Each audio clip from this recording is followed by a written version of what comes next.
Good morning. আমরা উঠে পড়েছি একদম সকাল সকাল। এখন বাজে 5:33।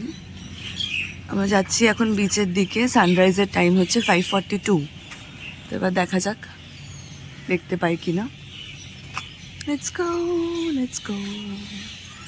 খুব সুন্দর লাগছে, তো পাখি ডাকছে, ঠান্ডা ঠান্ডা ওয়েদার।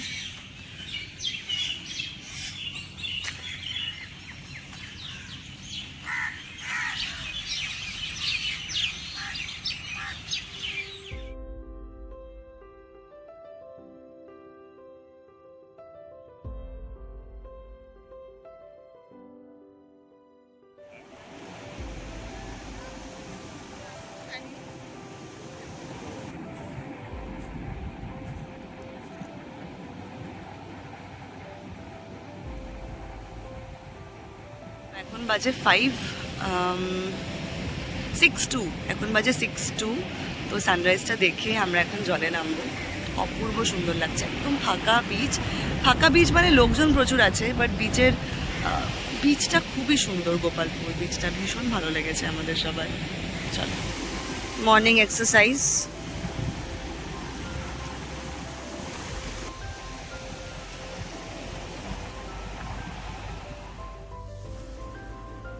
খুব সুন্দর একটা সানরাইজ দেখলাম। আমাদের আজকের প্ল্যানই ছিল একদম সকালে ওঠা, সানরাইজ দেখা, আর তারপরে এখন আমরা করব সমুদ্র স্নান, দেন একেবারে হোটেলে গিয়ে করব ব্রেকফাস্ট।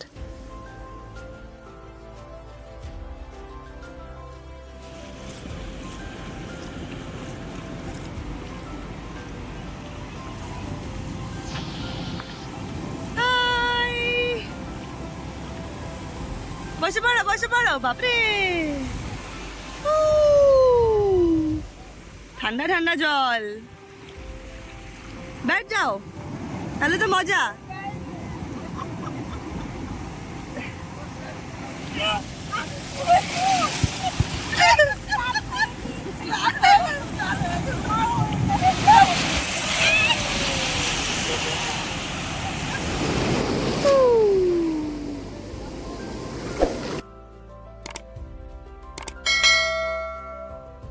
বলো, কে কি বলবে বলো।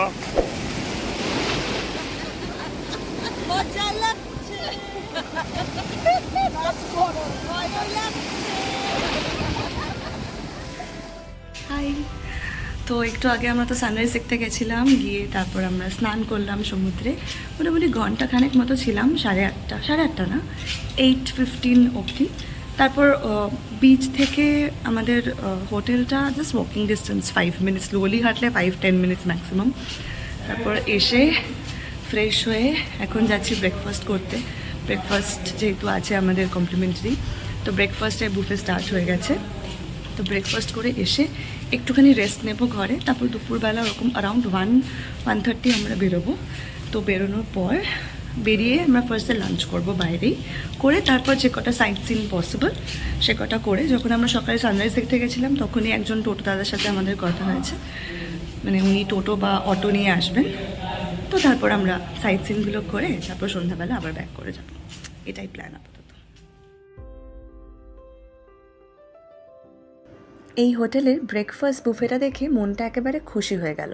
অনেক খাবারের options, sweet corn, sprouts, fruits, milkshakes, এসবের সাথে সাথে ব্রেড, বাটার, জ্যাম, ডিম তো ছিলই। তার সাথে ছিল অনেক ইন্ডিয়ান আইটেমসের অপশানস, যেমন ইডলি, ভাড়া, উত্তাপাম, পুরি সবজি, আলু ভাজি, ভেজ পোরিয়াল, ম্যাগি, আর আমার ফেভারিট সেমাইয়ের পায়েস। পেট ভরে ব্রেকফাস্ট করে এখন আমরা একটা রাউন্ড নিতে বেরিয়েছি হোটেলের ভেতরেই।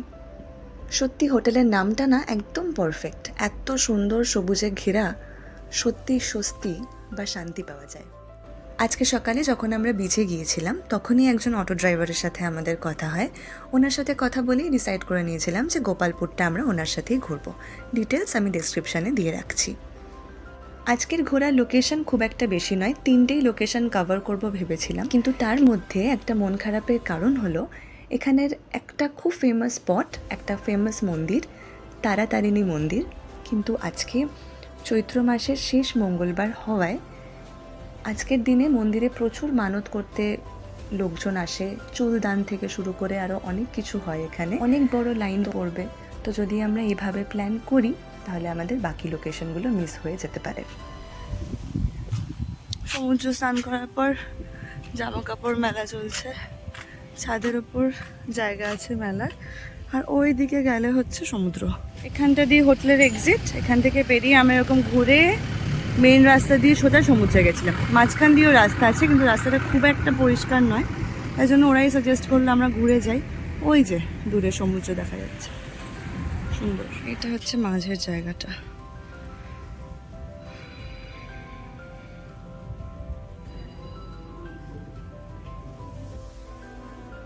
একটু রেস্ট নিয়ে এখন হয়ে গেছি রেডি।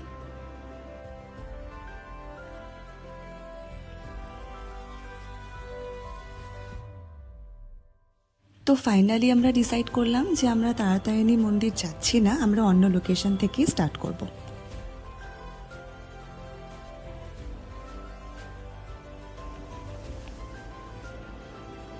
এইটা হলো গোপালপুরের ব্যাকওয়াটার, জোয়ারের জল আসে আর এখানে থেকে যায়। কিছুটা এগিয়ে আসার পর থেকেই শুরু হলো দারুণ রাস্তা আর দুপাশে কেওড়া গাছের জঙ্গল। এই কেওড়া গাছের বড় বড় সাদা ফুল থেকেই কিন্তু সেই কেওড়ার জলটা আসে, যেটা বিরিয়ানিতে আমরা ফ্লেভার হিসেবে ইউজ করি। এই কেওড়া গাছের সাথে সাথেই আছে প্রচুর কাজু বাদামের গাছ, একদম দুপাশ জুড়ে। উঠলাম ন্যাশনাল হাইওয়েতে, এই রাস্তাটাই সোজা চলে যাচ্ছে কলকাতার দিকে। সেই দারিংবাড়িতে যে আমরা ঋষিকুল্যা নদী দেখেছিলাম, সেই নদীর সাথে আমাদের এখানে আবার দেখা হয়েছে। আমাদের আজকে প্রথম স্পট হলো গোপালপুর থেকে 50 কিলোমিটার্সের ডিস্টেন্সের ঘনশ্যাম ডিস্ট্রিক্টেরই রম্ভা লেক বা রম্ভা চিলিকা লেক। ওড়িশা গভর্নমেন্টের আন্ডারে রম্ভা লেকের পাশে প্রপার্টি আছে, এখানে থাকা যায়, খাওয়া যায়, আর এখান থেকেই এই ডে ট্রিপগুলো মানে বোট রাইডের ডে ট্রিপগুলো অর্গানাইজ করা হয়। এখানে ওটিডিসি পন্থনিবাস আছে, এখানেও অনেকে কিন্তু বুকিং করে এখানেও থাকে। যারা গোপালপুরে থাকে না তারা অনেকেই কিন্তু রম্ভা লেকের সুন্দর পরিবেশে কিন্তু থাকতে পছন্দ করে।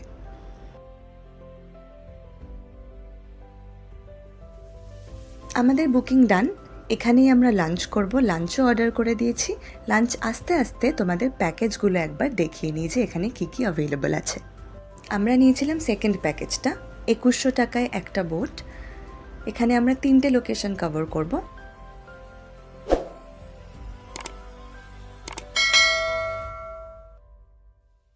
একটু লেটই চলছি, আমরা লাঞ্চ করলাম, একদম ঘরোয়া খাবার, ভাত, ডাল, আলু ভাজা, মাছ, এইসব খেয়ে এখন যাচ্ছি লেকের দিকে।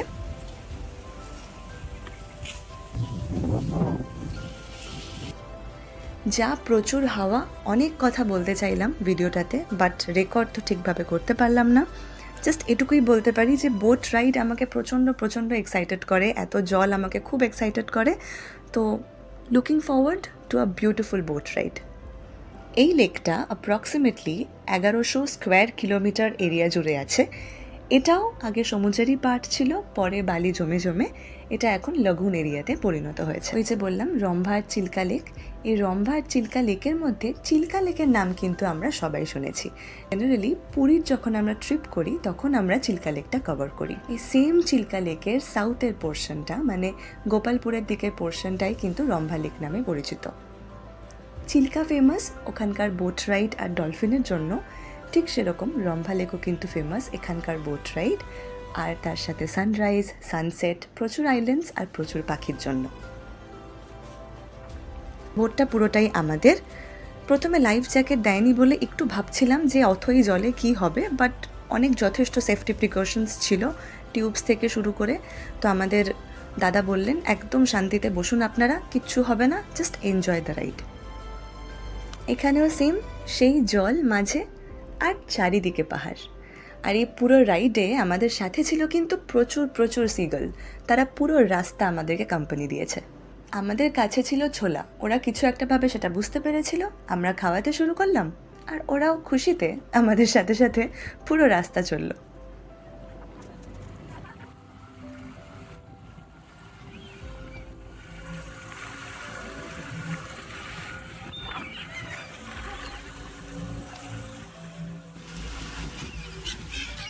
ওই যে ব্রেকফাস্ট আইল্যান্ড, দূর থেকে দেখে মনে হচ্ছে না একটা সিঙ্গেল বাড়ি এরকম অথই জলের মধ্যে দাঁড়িয়ে আছে, বাট অ্যাকচুয়ালি না, এই ম্যানমেড বিল্ডিংটা একটা ছোট্ট গ্রানাইট পাথরের তৈরি একটা নেশপাতি শেপের একটা আইল্যান্ড বা টিলার ওপর বানানো।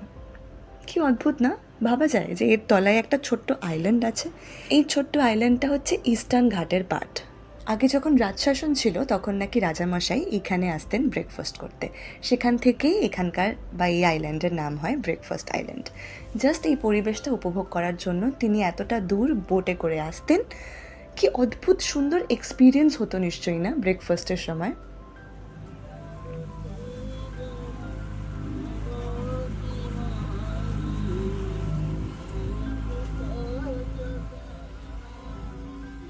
এরপর আমরা এলাম ঘণ্টশিলা হিলে। লোকাল লোকেরা বলে এই পাহাড়ে দুটো পাথর যদি গায়ে গা লাগে তাহলে ঘন্টার মতো আওয়াজ হয়, সেখান থেকেই এখানকার নাম হচ্ছে ঘণ্টশিলা। এখানকার পাথরের মধ্যে যে মিনারেল রিসোর্সেস আছে ডেফিনেটলি সেটার জন্যই আওয়াজটা হয়ে থাকে, বাট নামকরণটা কিন্তু খুবই সুন্দর। ব্রহ্মা বিষ্ণু মহেশ্বর এই ত্রিদেবের পুজো করা হয়। এরপর আমাদের যাওয়ার কথা ছিল বার্ডস আইল্যান্ডে। সেখানে নাকি শীতকালে প্রচুর পাখি আসে, কিন্তু আগেন আমরা যেহেতু গরমকালে এসেছি, এই পিক গরমে এখানে নাকি কোনো পাখি দেখতে পাওয়া যাবে না। তাই জন্য বোটের দাদাই আমাদের বললেন যে বার্ডস আইল্যান্ডের বদলে যাচ্ছি হচ্ছে লাভার্স পয়েন্টে।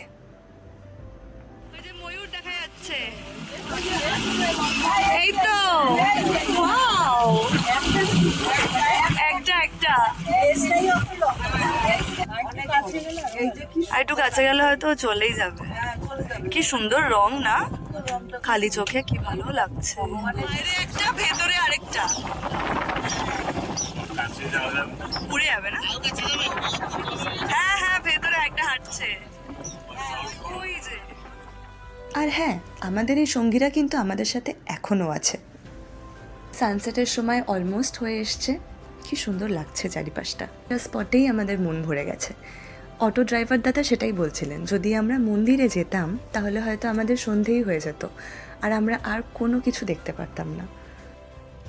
এই সুন্দর বোট রাইডটার পরে কিছু মেমরি ক্যাপচার করে এখন আমরা যাব পরের লোকেশনে। তাই বাকি সানসেট দেখতে দেখতে আমরা এখন যাচ্ছি আমাদের লাস্ট স্পটে। স্পটটা হলো একটা বিচ, একটা ভীষণ শান্ত নির্জন একটা বিচ। এই বিচটার নাম হলো আর্যপল্লী বিচ। আমাদের আস্তে আস্তে অন্ধকারই হয়ে গেছে, খুব ক্লিয়ার ভিজুয়াল পাচ্ছি না, বাট দেখেই বোঝা যাচ্ছে বিচটা কিন্তু অ্যাকচুয়ালি ভীষণ সুন্দর।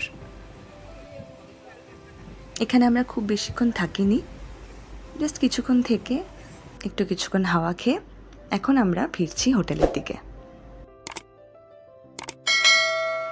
চলে এসেছি আমরা গোপালপুর বিচটাকে আরেকবার দেখতে যাওয়ার আগে, কেন কি কালকে সকালবেলা আমাদের চলে যাওয়া। আজ কোনো একটা কারণে গোপালপুরের বিচের যে মার্কেটটা আছে সেটা বন্ধ, তো দোকানপাট একদমই নেই। তো এই পাশটা পুরোটা শান্ত আর অন্ধকার, কিন্তু বিচে আছে প্রচুর লোক।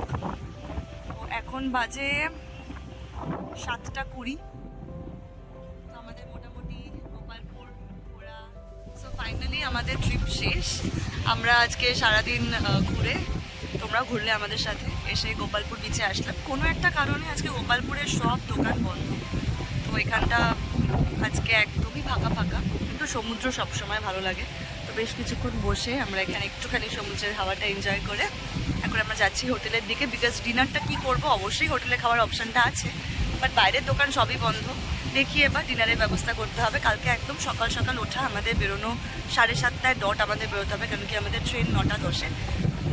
সো যাই, একদম ইচ্ছে করছে না, বিকজ এত সুন্দর লাগছে এখানে। এই যে পিছনে সমুদ্র দেখা যাচ্ছে না ঠিকই, বাট অসাধারণ হাওয়া দিচ্ছে, মনটা একটু খারাপ লাগছে। বাট ট্রিপটা ভীষণ ভালো ছিল, ছোট্ট ট্রিপ বাট ভীষণ ভালো ছিল। তোমরাও আশা করি খুব ভালো করে ঘুরবে।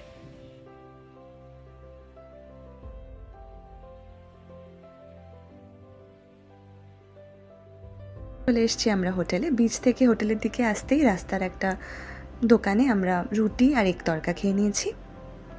ঘুমাতে যাওয়ার আগে আরেকবার একটা নাইট ওয়াক করে নিই আমরা। ট্রিপ তো শেষ, কালই চলে যাওয়া।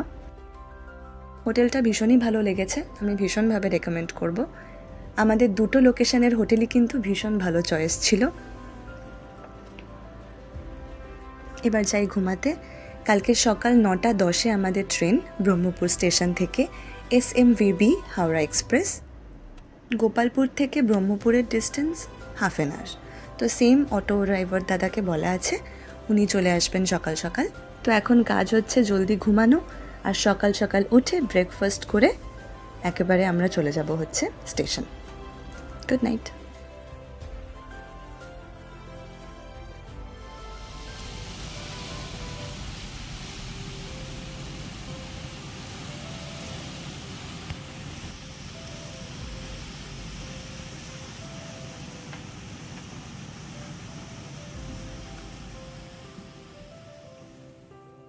High, good morning. সো এখন বাজে 6:45, আমাদের প্যাকিং হয়ে গেছে, আমরা অলমোস্ট রেডি। তো এখন গিয়ে আমরা বললাম যে আমাদের ব্রেকফাস্টটা তাড়াতাড়ি দিয়ে দিতে, বিকজ আমাদের এমনি এখানে ব্রেকফাস্ট শুরু হয় 7:30, বাট যেহেতু আজকে আমাদের 7টার সময় বেরিয়ে যাওয়া, 7:30টার সময় বেরিয়ে যাওয়া, তো আমরা ব্রেকফাস্ট দিয়ে দিতে বলেছি। এখন দিয়ে দিচ্ছে। পেছনে সানরাইজ দেখা যাচ্ছে না, পেছনে জাস্ট সানরাইজ হলো। খুব সুন্দর ঠান্ডা ঠান্ডা হাওয়া দিচ্ছে, দারুণ লাগছে। সো এখন আমরা ব্রেকফাস্ট করে বেরিয়ে যাবো স্টেশন থেকে। অ্যাজ ইউজুয়াল কালকের মতো প্রচুর অপশনস আছে। আর আজকে যেহেতু আমরা একদম সকাল সকাল ব্রেকফাস্ট করতে এসছি, তো সব কিছু একদম ফ্রেশ আর গরম, আরও যেন টেস্ট বেড়ে গেছে।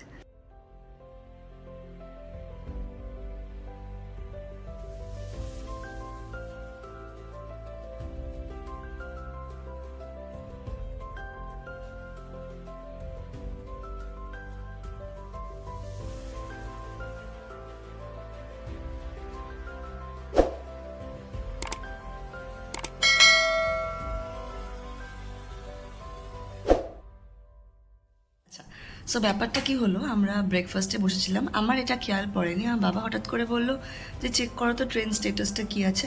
হ্যাঁ, ট্রেন তো ডিলে হয় ডেফিনেটলি, বাট এতটা ডিলে হয় সেটা রিয়েলাইজ করিনি।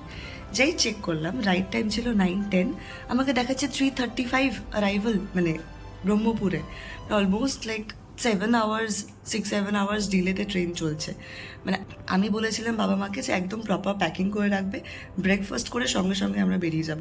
ভাগ্যিস বেরোয়নি, ট্রেনের টাইমটা দেখলাম। দেন একটুখানি টেনশন হচ্ছিলো যে সত্যি ঠিক দেখাচ্ছে তো। রিসেপশানে কথা বললাম, তারপর আইআরসিটিসিতে ফোন করলাম, তারপর বুঝতে পারলাম যে হ্যাঁ অ্যাকচুয়ালি ডিলে হয়েছে, এতটাই ডিলে হয়েছে। রিসেপশন থেকে আমাদের বললো যে এই ট্রেনগুলো ডিলে করেই, স্পেসিফিক্যালি এই ট্রেনটা ডিলে করে, এটা খুব নর্মাল। তো বললো যে আপ লোক আরাম সে 11 বাজে নিকলিয়ে, কোই প্রবলেম নেই। তো আমরা এসে আবার 1-1.5 ঘন্টার পাওয়ার ন্যাপ নিয়ে নিয়েছি। ফাইনালি এখন বেরোচ্ছি। তাও স্টেশনে গিয়ে আমাদের ওয়েট করতেই হবে, বাট এখন আর কিছু করার নেই, চেক আউট টাইম হয়ে গেছে যখন, এখন তো বেরোতেই হবে। যদি জানতাম আমাদের কাছে এতটা সময় থাকবে, তাহলে আজকে সকালবেলাতেই আমরা তাড়াতাড়ি মন্দিরটা কিন্তু ঘুরে আসতে পারতাম। আমাদের অন টাইম হয়ে গেছিলো ব্রেকফাস্ট, বেরিয়ে গিয়ে একেবারে মন্দিরটা ঘুরে চলে আসতে পারতাম। বাট ওই যে ডিলেমা, ট্রেনটা ডিলে হচ্ছে, আদৌ ডিলে হবে কি না, যদি স্পিড আপ করে, যদি আমরা মিস করে যাই, ওই সব ভেবেচিন্তে আর মন্দিরটা আমরা প্ল্যান করতে পারিনি।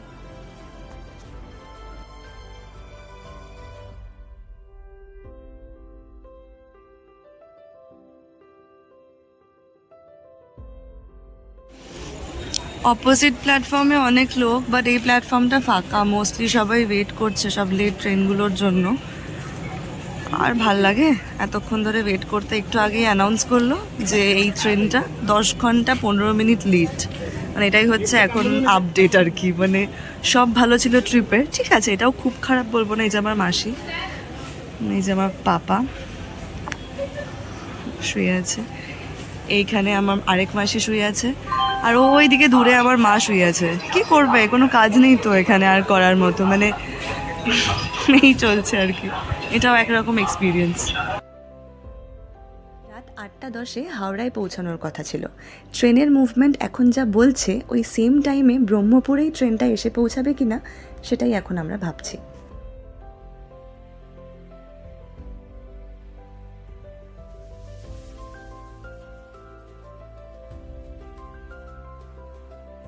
Good morning. খুবই টায়ারিং আর হেকটিক ট্রেন জার্নির পরে আমরা ফাইনালি ফিরতে পেরেছি কলকাতায়। দারিংবাড়ি গোপালপুর সিরিজটা এখানেই শেষ করলাম। তোমাদের সাথে ঘুরে খুবই ভালো লাগলো। তোমাদের কেমন লাগলো আমাদের সাথে ঘুরে, এটা জানাতে কিন্তু একদম ভুলবে না। খুব তাড়াতাড়ি অন্য একটা ডেস্টিনেশন নিয়ে তোমাদের সামনে কিন্তু আবার হাজির হয়ে যাব। টাটা।